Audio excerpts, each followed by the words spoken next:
안녕하세요. 커피앤톡입니다. 오늘도 와주셔서 감사드리고요.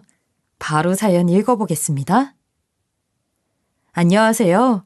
저는 40대 후반의 여성입니다. 저도 시간 날 때마다 짬짬이 사연을 듣는 것이 드라마 보는 것과 함께 유일하다면 유일한 취미지만 사연을 듣다 보면 사연을 보내는 사람도 듣는 사람도 참 연령대가 다양하다는 걸 알 수 있네요. 물론 어르신들 입장에서야 제가 깜깜하게 어린 젊은이처럼 보이시겠지만 이런 저에게도 나름대로 암흑기 같았던 고단한 삶이 있었고 또 10년이라는 긴 세월을 가슴에 묻고 보고 싶어도 볼 수 없었던 그리운 사람도 있었답니다. 물론 살면서 항상 소식이 궁금하고 그리운 사람 누구에게나 한 명쯤은 있지 않을까 해요. 그런데 저는 바로 그 사람이 남편이었습니다. 한때는 제가 사랑하는 연인이었고 제가 가장 신뢰하는 가족이었으며 우리 가족을 지탱하는 대돌보였고 내 아들의 아버지이기도 한 남자. 그런 일을 저는 10년을 소식도 모르는 채로 가슴에 묻고 살아야 했어요. 저의 잊을래야 잊을 수 없는 기가 막힌 인생 곡절을 좀 들어주시겠어요? 앞서 말씀드린 것처럼 저는 남편의 생사를 모르는 채로 10년의 세월을 보냈어요. 정말 피가 마른다는 그 심정 겪어보신 분들은 아시리라 생각됩니다. 죽었는지 살았는지 소식이라도 알 수 있다면 마음속에서 떠나보내줄 수 있을 텐데 말이에요. 주변에서는 다들 이미 죽은 사람이니 잊으라고 말하지만 그런 이야기를 아무리 들어도 제 마음에서는 결국 못 놓았으니까요. 간간히 실종된 사람을 기다리는 가족들의 인터뷰가 방송을 통해 방영되잖아요. 대부분은 같은 말을 합니다. 죽었다면 시신이라도 수습했으면 좋겠다고요. 딱 저의 심정이 그랬어요. 아니 솔직히 말해서 어디 딴 여자랑 바람나서 살림이라도 차렸으면 하는 마음까지도 들었어요. 적어도 건강하게 살고 있다는 말이니까요. 뭐 그럴 사람이 아니라는 건 제가 제일 잘 알지만요. 남편이 소리 소문 없이 사라진 것은 10년 전 남편이 병원에 입원해 있을 때였습니다. 빗길에 차를 몰고 가다 비탈길에서 넘어지는 바람에 차가 전복되었고 병원에 실려왔을 당시 남편의 참혹함은 이루 말로 다 할 수가 없었죠. 차는 완전히 고물이 되어 폐차를 해야 했을 정도니 심각성을 아시겠죠? 온몸이 피로 칠갑되어 간호사가 소지품으로 신원을 확인해주지 않았다면 솔직히 제 남편이라는 걸 믿고 싶지 않았을 정도였어요. 그 사고로 남편은 8시간에 걸친 대수술을 해야 했고 그 후로도 크고 작은 수술을 몇 번이나 받아야 할 정도로 참담한 상황이었습니다. 하지만 결국 남편은 하반신 마비 판정을 받았어요. 의사는 기적을 바라야 한다고 꼬집어 말했죠. 자연적으로 수년 이내에 회복이 되는 경우도 아주 드물게 있기는 하지만 현 상황으로 보았을 때는 아마 힘들 거라고요. 남편은 크게 의기소침한 모습을 보였지만 전 아무래도 상관없었어요. 아니, 살아 돌아와 준 것이 고맙기만 했죠.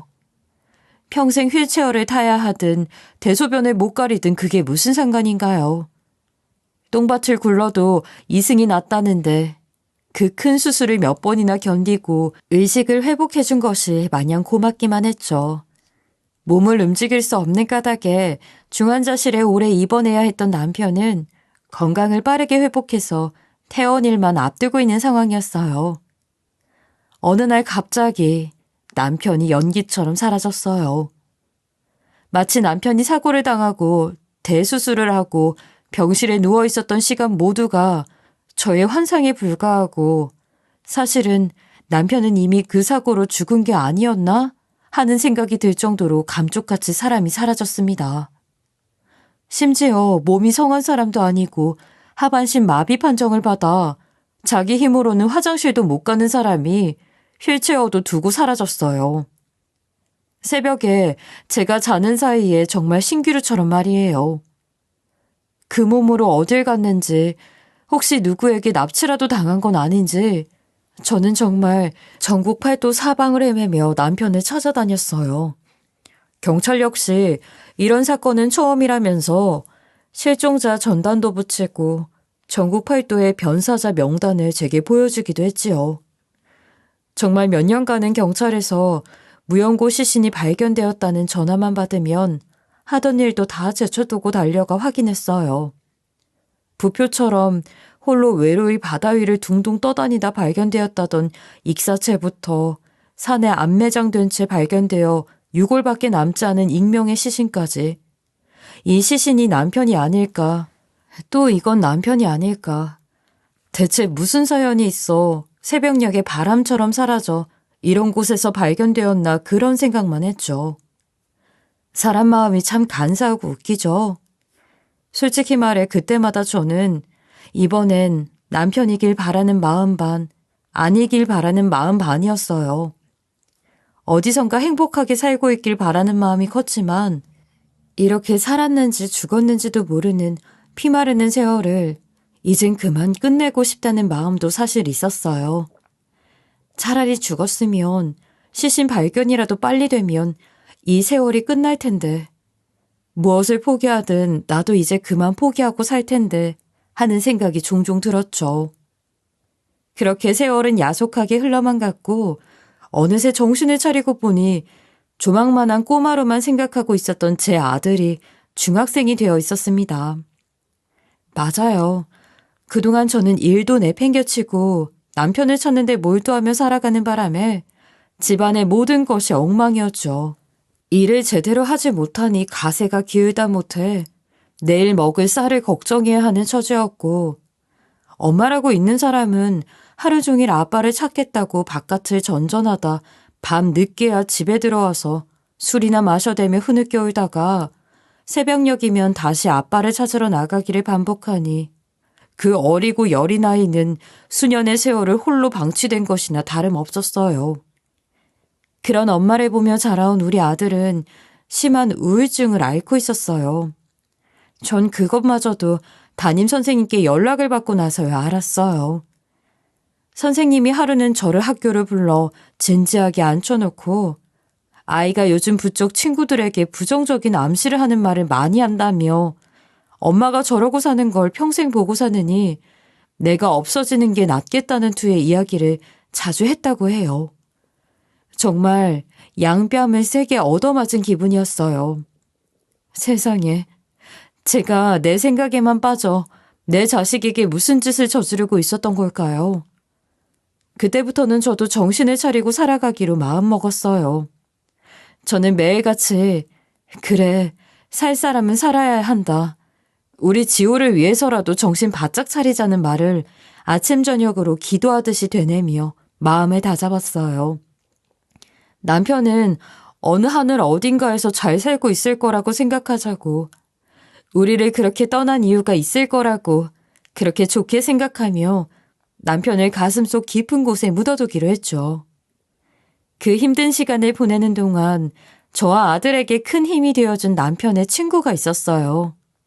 그분은 결혼한 지 얼마 안 되어 이혼을 겪고 지금까지 혼자 살아온 분이었죠. 그분과 남편은 어린 시절부터 알고 지낸 소꿉친구로 순수하고 어렸을 적엔 우리 어른이 돼서 크면 네 섹시하고 내 섹시하고 넷이서 같은 집에서 살자 하고 새끼손가락 꼭 걸고 약속도 했다는 절친 중의 절친이었죠. 남편의 사고가 있기 직전까지 둘은 둘도 없는 친구이자 동업자 관계였어요. 솔직히 말해서 말이 좋아 동업이었지 저와 남편의 입장에선 다 된 밥에 수저 하나 없는 거나 다름없었죠. 사업 구상부터 초기 자본 투자까지 다 그분이 혼자 하셨고 사업이 자리를 잡아가고 확장이 필요해지면서 남편에게 다른 사람보다는 가장 믿을 수 있는 네가 함께 해주는 게 좋을 것 같아 하고 권유해 주어 남편이 일을 하게 된 거였거든요. 가장 친한 친구였기에 그분께서는 남편에게 일선 경영까지 맡기셨고 동업자라는 동등한 직위를 부여해 준 거죠. 남편은 그분 덕분에 생전 인연이라고는 없을 것 같았던 사업을 경험해보고 큰 돈도 만져볼 수 있었어요. 그런데 교통사고가 있기 직전 그분과 남편의 사업이 휘청하게 되는 위기가 찾아왔어요. 참 타이밍도 희한하죠. 그 일이 있고 얼마 후에 남편이 사고를 당했으니까요. 생각해보면 남편이 워낙 그 일로 인해 신체적으로나 정신적으로나 힘든 시기를 보내고 있었기에 아차 하는 사이에 운전 실수가 일어나서 사고가 난 것 같기도 해요. 두 사람은 사업을 함께하며 각자 잘하는 일을 맡아 했어요. 워낙 사교성이 좋고 인맥이 넓었던 남편의 친구분은 주로 일을 따오는 일을 했고, 내성적이고 숫기가 없어 대외 업무는 어려워하는 면이 있었던 남편은 사무실에서 회사의 작은 관리와 직원 관리 등 서류 업무를 주로 맡아 했죠. 그런데 그때 단위가 큰 프로젝트 하나가 직전에 엎어지면서 회사가 큰 손실을 입었다고 해요. 프로젝트 성사를 위해 투입된 자금은 전혀 회수할 수 없는 상황이었고, 남편 역시 거래처나 직원들에게 임금과 거래대금을 지급할 수 없는 상황이 닥쳐 거래처나 직원들로부터 돈 문제로 닥달하고 붙이는 말을 들은 것을 동업자인 자기 친구에게 말도 못하고 혼자서 끙끙 앓았죠. 친구분도 큰 프로젝트가 엎어진 것이 자기가 일을 제대로 못해서인 것 같다며 자책하고 있는 상황이었기에 친구끼리 서로에게 짐을 더 얹어주고 싶지 않아서 서로 말도 못하고 혼자 견뎠던 거겠죠. 친구분 역시 자기가 괜히 남편을 사업에 끌어들여서 이 사달이 난 것 같다고 너무 후회하는 모습을 제 앞에서도 간혹 보이더라고요. 저와는 그리 교류가 많은 편은 아니었지만 남편의 친구분은 사고 후에도 병원에서 남편 병간호에 매진하고 있는 저 대신 집에 들러 어린 아들을 대신 챙겨주시기도 하였고, 아들을 데리고 나가 밥을 사 먹이거나 텅 비어있는 냉장고나 횡한 집안을 보고 장을 봐주고 가기도 했어요. 그런 친구분의 선행은 남편이 갑자기 사라진 후에도 이어졌어요. 제가 남편을 찾아 헤매는데 온 정신이 팔려 고맙다는 말 한마디도 못 전하고 있을 때에도 묵묵히 그 자리를 지켜주었죠. 남편의 빈자리를 채워주려고 노력하시는 것 같아 너무나 고마웠어요. 뒤늦게 정신을 차린 저는 그분께 고맙다는 감사의 인사를 전했고, 그분은 덤덤한 목소리로 아들을 봐서 이제 그만 마음을 잡아요. 상수 때문에 언제까지고 이렇게 살 수는 없잖아요. 나야 이렇게 혼자 살다 혼자 살면 그뿐이지만 재수 씨는 아니잖아요. 이제는 아들 생각하면서 살아야죠. 그렇게 말하며 저에게 일자리까지 소개를 시켜주었어요. 저는 그날로 아예 작정하고 남편의 물건들을 싹 정리해서 창고에 넣었습니다. 잊으려고 그 사람을 내 인생에서 지워버리려고 그러는 게 아니라, 죽은 사람 취급해서 그러는 게 아니라, 그렇게 안 하면 24시간 1분 1초 내내 남편의 생각에서 벗어나지 못할 것 같았거든요. 옷장을 열면 가득한 남편의 옷, 싱크대 선반에 올려져 있는 남편이 사용하던 밥그릇, 신발장 한켠에서 켜켜이 먼지만 쌓여가는 남편의 신발들. 그런 것들을 보면서 제가 어떻게 멀쩡히 살아가겠어요. 있는 게 아니라 마음속 깊은 곳에 잠시만 밀어두자고 결심했죠. 그리고 정신을 차려보니 맞지 않는 교복을 입고선 아들이 보였습니다. 중학교 들어갈 때 다들 아이들은 금세 자라니 한 사이즈 큰 걸로 맞추자고들 하잖아요. 분명히 저도 그런 생각에 일부러 품이 큰 교복을 맞춰줬었던 것 같은데, 중학교에 올라가면서 학업 스트레스와 극심한 우울증에 시달린 저희 아들은 크기는커녕 오히려 살이 10kg 가까이 빠져 교복이 헐렁에 맞지 않는 지경까지 이르렀더라고요. 왜 말을 안 했어? 말했어도 어차피 교복 새로 살 돈도 없잖아. 이렇게 허리를 옷비누로 고정해서 입으면 입을만 해. 아들이 그렇게 말하는데 어찌나 가슴이 찢어지던지. 그러고 거울을 보니 온갖 몸고생, 마음고생으로 인해 머리는 듬성듬성 빠져있고 새치가 수북하게 나 있는 제 나이보다는 훨씬 늙어 보이는 여자가 보였어요. 제가 그렇게 허황하게 흘려보낸 몇 년의 세월은 우리 아들의 행복한 유년 시절도 빼앗아갔고 저의 젊음도 몽땅 가져가 버렸던 거죠. 저는 아들에게 맞는 교복을 다시 맞춰주며 독하게 마음먹자 다짐했어요. 이제는 아들만을 위해서 살아야겠다고 생각했죠. 그렇게 세월은 흘렀고 우리 모자의 삶도 어느 정도 안정이 됐죠. 남편 친구분의 도움으로 직장을 얻을 수 있었던 저는 많진 않지만 꾸준히 일하면서 돈을 벌 수 있었고 저와 함께 우울증 치료를 받으며 마음의 아픔을 어느 정도 사그러뜨린 아들은 다시 마음을 잡고 공부를 시작했어요.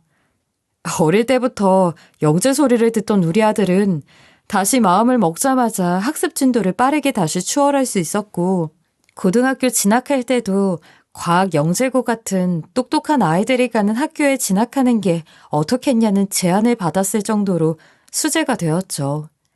아들은 어느새 우울하고 음침하여 기피하고 싶은 반아이에서 공부도 잘하고 모범생이기까지 하니 선생님도 또래 친구들도 모두 좋아하는 인싸가 되었어요.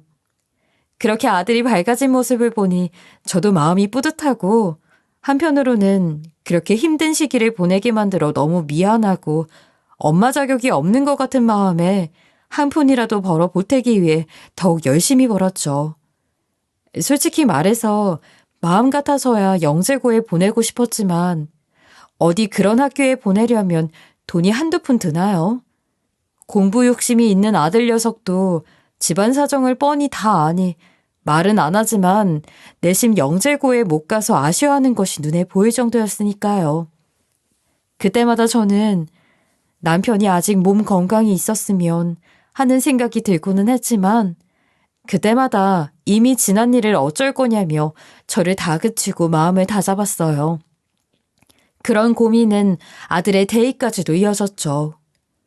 서울의 좋은 대학, 이름만 들어도 알아주는 대학들, 아들이 골라만 잡으면 따놓은 당상이었지만 문제는 결국 돈이었습니다. 남편의 사고 당시 수술비 등을 해결하느라 모아둔 돈과 보험금은 이미 다 탕진해 땡전 한 푼 없는 바닥에서 다시 시작한 상황이었고 저 혼자 벌어 아들 둘과 먹고 사는 것도 막막한 처지였기에 학비 지원은 꿈도 못 꿀 상황이었거든요. 물론 아들 정도 실력이면 장학금을 노려볼 수도 있을 것이고 등록금 대출을 받을 수도 있었겠지만 서울의 대학으로 가면 4년간 숙식 문제도 있고 대출을 받게 되면 그건 또 어떻게 갚아나가야 하나 그저 막막하기만 한 상황이었어요. 말 그대로 진퇴양난, 앞길이 암담한 상황이었어요. 그러던 어느 날 학교를 마친 아들이 헐레벌떡 뛰어와 저를 찾았어요.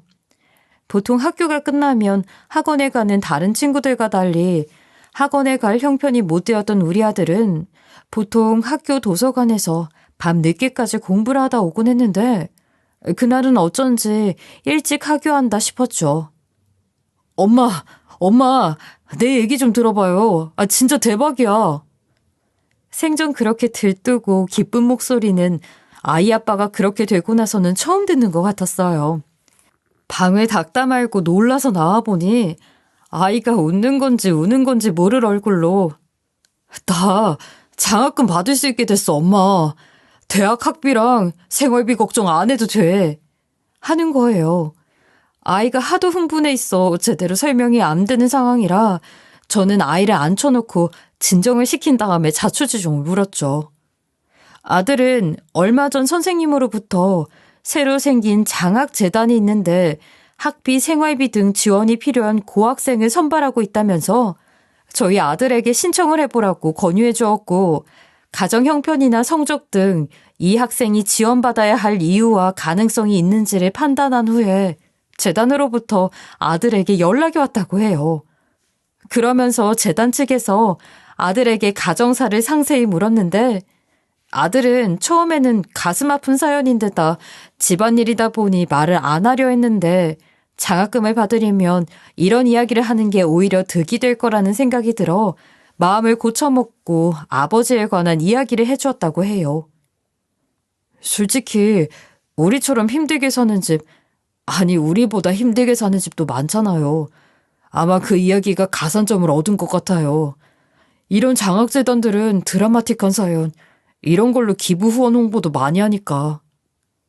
참나, 19살밖에 안 된 녀석 입에서 그런 현실적이고 시니컬한 이야기가 나오니까 한편으로는 웃기기도 했지만 녀석이 나이만 어리다 뿐이지 그동안 저와 함께 고생해온 세월을 생각하면 그럴만도 하다 싶기도 하고 별 생각이 들었죠.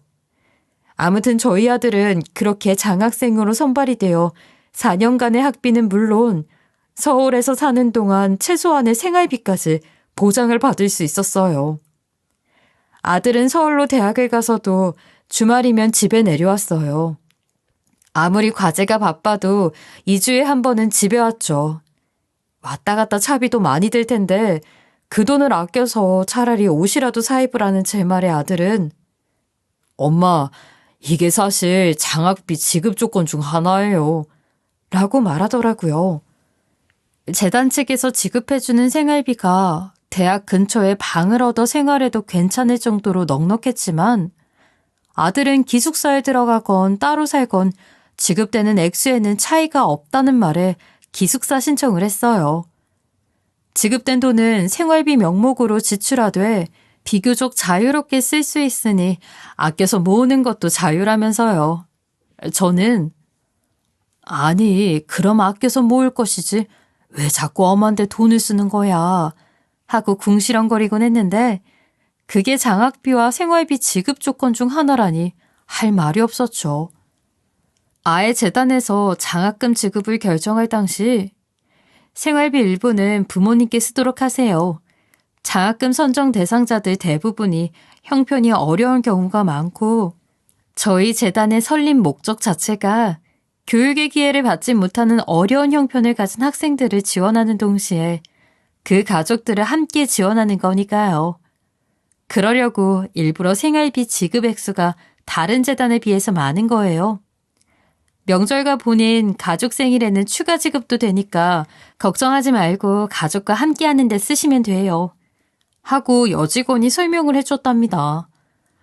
유독 장학생과 가족을 인간적으로 잘 챙긴다는 생각이 들었죠.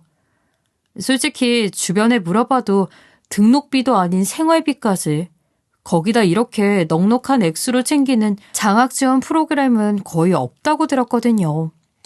저는 너무 감사한 마음에 인사라도 드리러 가자고 아들에게 이야기했어요.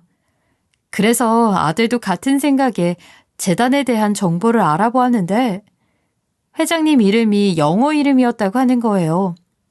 아무래도 외국분이라 직접 만나기는 어려운 상황이 아닐까 추측만 한다며 생긴 지 얼마 안 된 재단인데다가 언론에 노출된 적도 없어서 정보가 전혀 없다고 했어요. 직원들에게 물어봐도 직접 감사 인사를 전하기보다는 이 고마움을 잊지 않고 사회에 이바지하는 좋은 사람이 되어라. 이런 원론적인 말만 하고 대답을 회피한다면서요. 그래서 저나 아들이나 남들에게 알리지 않고 뒤에서 묵묵히 좋은 일을 하고 싶어하는 노신사분이거나 사모님이실 거라고 막연히 예측만 했죠.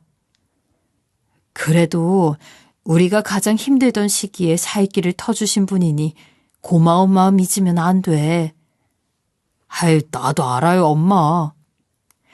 그러니 잊지 말고 꼭 인사드릴 방법을 네가 한번 찾아봐. 우리가 그분 아니었으면 네가 대학을 가고 내가 이렇게 한숨 돌리고 살 수 있었겠니?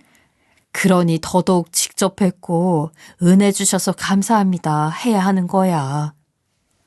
에이, 엄마도 참. 알았어요. 내가 계속 알아볼게요. 그런데 그때쯤부터 해서 이상한 일이 생기기 시작했어요.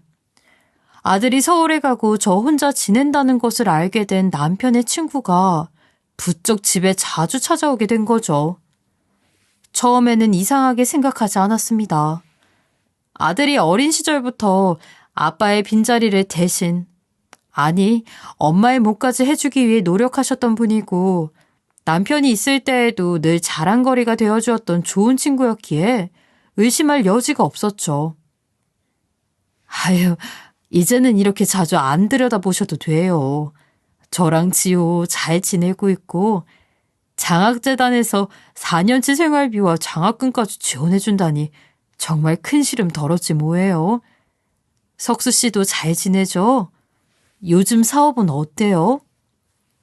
저는 별 생각 없이 이렇게 안부를 물었고 올 때마다 별말은 없이 늘 그랬다는 듯이 굳이 그러지 말라는데도 먹을 것을 사들고 와 잠깐 앉아있던 그 사람은 어쩐지 아들이 있을 때보다 더 자주 오기 시작했죠. 아들이 고등학교에 올라가고 나서는 한 달에 한두 번 오던 것이 일주일에 한 번이 됐고 3일 간격으로 좁아지고 나서야 저는 이상한 것을 깨달았어요. 어느 날은 또 연락도 없이 찾아와 모처럼인데 자기랑 나가서 외식이라도 하자는 말에 이래서는 안 되겠다는 생각에 정중히 거절했어요. 그랬더니 그 사람은 그때서야 저에게 사실은 지호가 아니라 당신 보러 온 거예요. 하며 저에게 마음이 있음을 직접적으로 말하더라고요. 저는 뒤통수를 맞은 것처럼 아찔했죠. 그동안 저와 아들을 돌봐준 것에 고마움을 가지고 있는 것도 맞고 앞으로 이 은혜는 두고두고 갚아야겠다고 생각은 했지만 저는 한 번도 이 사람을 그렇게 생각해 본 적이 없었거든요. 애초에 저는 남편의 마음속 한구석에 밀어두었을 뿐 아직도 그 사람이 살아있다고 믿고 있기 때문에 다른 사람을 만날 생각도 없었고요. 미안해요. 나는 그 마음 받아줄 수가 없어요. 남편 생사가 확실해질 때까지는요. 그 누구도 만날 마음이 없어요. 그 사람은 제 이야기를 알아들은 듯 실망한 표정으로 돌아갔어요.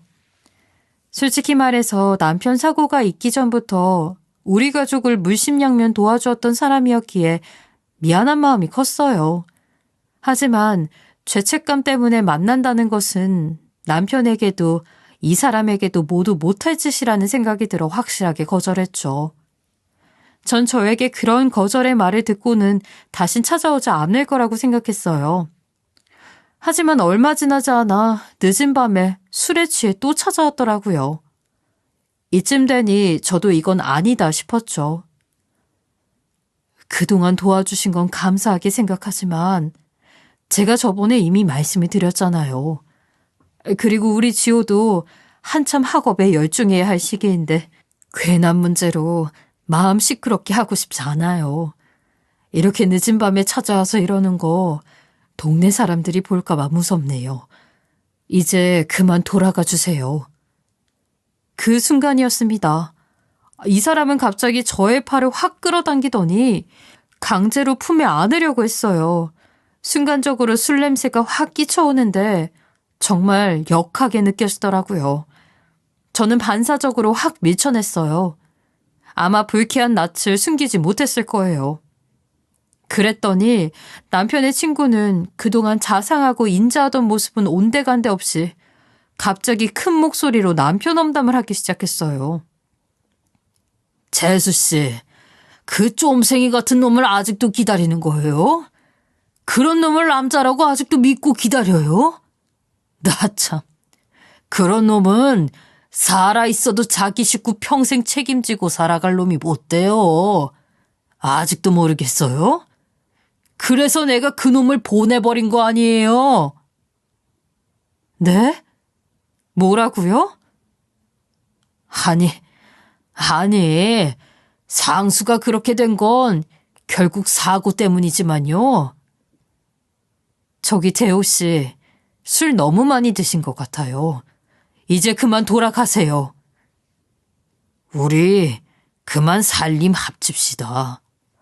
언제까지 이렇게 수절 과부처럼 살 거예요? 내가 잘해줄게요. 상수 그놈 생각 다시는 안 할 수 있게. 지호한테도 내가 정말 좋은 아빠가 되어줄 수 있어요. 지금 사업도 다시 펴고 있으니까 재수씨, 아니 경희씨, 이제 이런 힘든 일 안 해도 되게 해줄게요. 필요 없다는데 왜 자꾸 이래요? 경찰 부르기 전에 돌아가요. 아무리 술에 취했다지만 저게 어디 남편의 실종으로 긴 세월 시름시름 앓고 있는 사람에게 할 말인가요? 거기다 마치 남편이 잘못되기를 바라기라도 했다는 것처럼 말하는 태도에는 소름이 끼칠 정도였죠. 좋은 사람이라고 철석같이 믿었던 사람이 공포의 대상이 되는 순간이었어요. 그동안 저와 아들을 돌봐주면서 저런 마음을 품고 있었으리라고는 상상도 못했으니까요. 대체 언제부터 라는 생각이 들면서 남편 이야기할 때 그 비열한 표정이 겹쳐 보였고 남편에게 진정한 친구이긴 했는지 그것마저도 의심이 들기 시작했어요. 다행히 그 사람은 그 뒤로는 포기한 모양인지 더 찾아오지는 않았어요. 몇 주쯤 지났을까요? 오랜만에 집에 내려온 아들이 다짜고짜 엄마, 이 집 이사 갈 거니까 이삿짐 싸요. 큰 가구는 어차피 포장이사 불러서 하면 되고 일단 몸만 갈 수 있게 당장 필요한 것만 싸요. 하는 게 아니겠어요? 아니, 뜬금없이 웬 이사야? 여기서 좀 떨어진 곳에 아파트 전세 제가 알아놨어요. 그러니까 그게 갑자기 무슨 말이냐고. 아니, 네가 그럴 돈이 어딨어. 로봇 출품대회에 나가서 상금 탔어요. 요 몇 주 그거 준비하느라 집에 못 온 거예요. 아, 뭐예요. 얼른 짐부터 같이 싸요. 월요일엔 다시 학교 가야 해서 주말 동안 엄마 옷이랑 이런 것만이라도 옮겨놓고 가게. 불도저처럼 밀어붙이는 아들을 말릴 새도 없이 이사가 진행되었죠.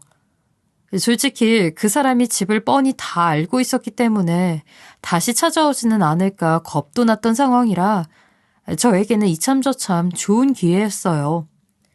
그 돈을 좀 더 좋은 곳에 쓸 수도 있었겠지만 아들에게 이런 사정을 말할 수도 없고 또 술 마시고 찾아와 무슨 짓을 할지 모르니 차라리 잘 됐다 싶은 마음도 있었죠. 아들은 주변 사람들에게는 알리지 말고 가자고 했고 저는 의아하긴 했지만 직장 사람들이나 주변 사람들에게 알렸다가는 그 사람도 알게 될 수 있으니 그러마 하고 따르기로 했죠. 얼마 후 이사한 새 집의 정리와 청소가 마무리하고 있는데 현관 밖에서 부스럭대는 소리가 나더라고요. 문을 열어보니 사람은 없고 차가운 현관 바닥에 꽃다발만 하나가 덩그러니 놓여있는데 소름이 쫙 끼쳤습니다. 그 사람이 기어코 이사간 집을 알고 쫓아온 게 아닌가 싶어서 말이에요. 저는 바로 현관으로 내려가 경비 아저씨에게 방금 현관으로 나간 사람이 없냐고 물으니 경비 아저씨가 어떤 사람이 저 차에 탔다며 앞에 세워진 검은 차를 가리키더라고요. 썬팅이 짙게 된 것이 딱 봐도 수상쩍었죠. 저는 곧바로 차로 다가가 문을 두드리며 창문이라도 열어보라고 계속해서 말했지만 차 안에 탄 사람은 꿈쩍도 않았어요. 아무리 봐도 그 사람이다 싶었던 저는 더욱 강하게 나가야 할 필요가 있다고 느꼈고 이렇게 집에 함부로 찾아오고 이러면 진짜 이번엔 경찰을 부르겠어요 하고 소리를 치고 나서야 달칵하는 소리가 나며 차 문이 열리더라고요. 그리고 차문을 열고 내린 남자의 얼굴을 본 순간 저는 기절할 듯 머리가 띵해지면서 온몸에 힘이 풀려 털썩 바닥에 주저앉고 말았어요. 눈앞에 멀쩡히 서 있는 사람은 다름이 아닌 바로 제 남편이었어요.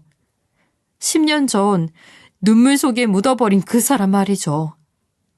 저는 내가 드디어 미쳐서 헛것을 보나 보다 싶어 정신이나 차리자 싶어 제 뺨을 몇 번이나 세게 내리쳤고 그래도 남편은 제 앞에서 사라지지 않았어요. 현실이었던 거예요. 눈앞에 있는 사람이 남편이라는 걸 확인한 순간 처음에는 화가 먼저 났어요. 당연히 자의로 사라진 거라 해도 연락을 못할 상황이었을 거라고 생각했고 몸이 성치 않으니 피치 못할 사정이나 사고가 났을 수도 있고 심한 경우 범죄에 휘말려 이 세상 사람이 아니게 된 것이 아닌가 하는 생각은 해보았어도 이렇게 두 다리 멀쩡히 땅에 딛고 살아있을 줄은 상상도 못했거든요. 여보, 많이 놀랐지? 괜찮아? 남편은 바닥에 엎어진 저를 일으켜주려 손을 뻗었지만 저는 그 손을 쳐내고 슬리퍼를 벗어 마구잡이로 남편을 때렸어요. 이 인간아, 살아있었으면 살아있다고 말이나 해주지.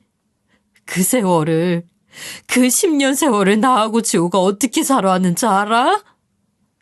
저는 그렇게 펑펑 울면서 한참이나 남편을 때렸고 묵묵히 앉아서 맞고만 있던 남편이 해줄 이야기가 있는데 진정되면 차에서 이야기를 좀 들어줘 하는 거예요.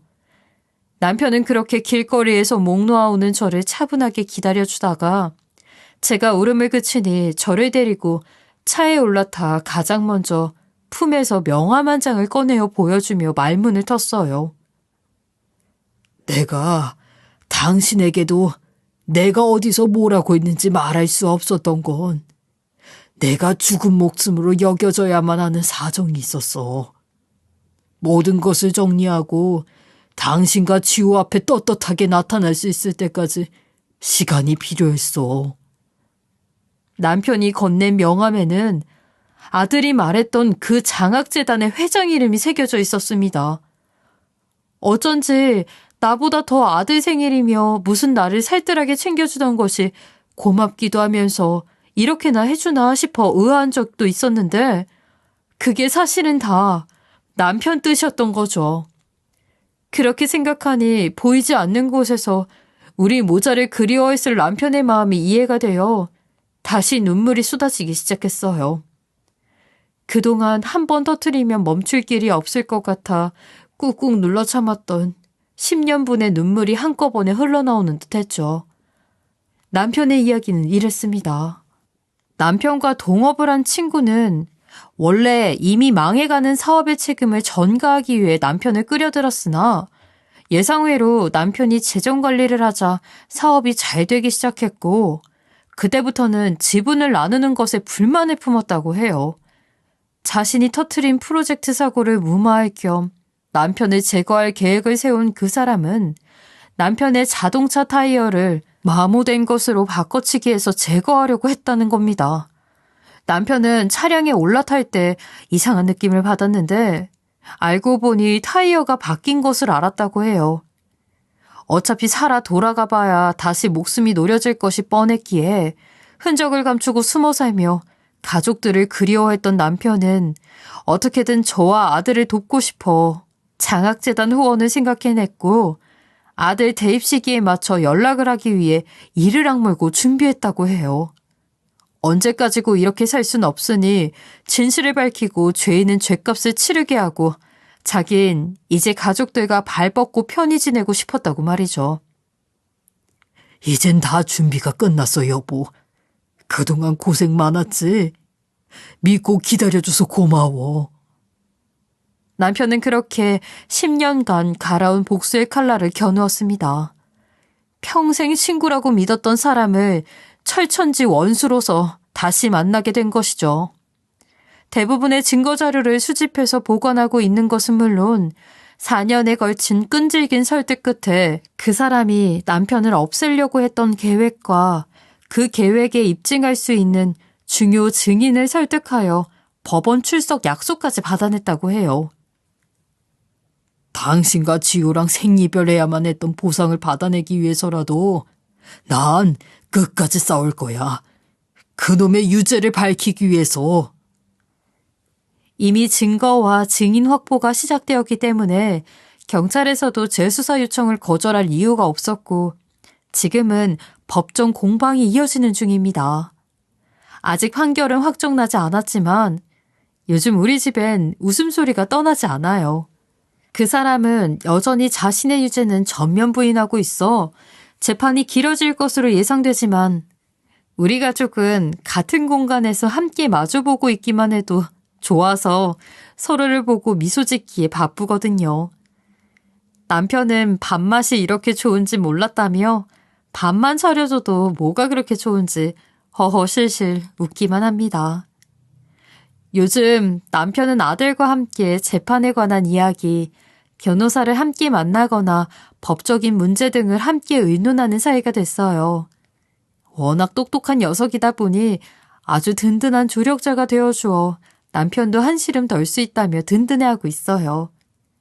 아직 형이 확정된 것은 아니지만 그 사람은 남편을 해하려 했던 것은 물론 사업을 진행하면서 저지른 비리와 협박이 모두 밝혀져서 아마 중형을 피하지는 못할 것이라는 이야기를 검사에게 전해 들었어요.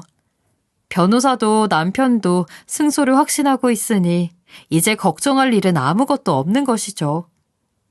가족의 힘, 우리는 그것을 10년이나 잃고 살아야 했어요. 그것도 누군가의 별 볼 일 없는 욕심 때문에 말이죠. 이제는 우리가 다시 뭉쳤으니 두려울 것은 없다고 생각합니다.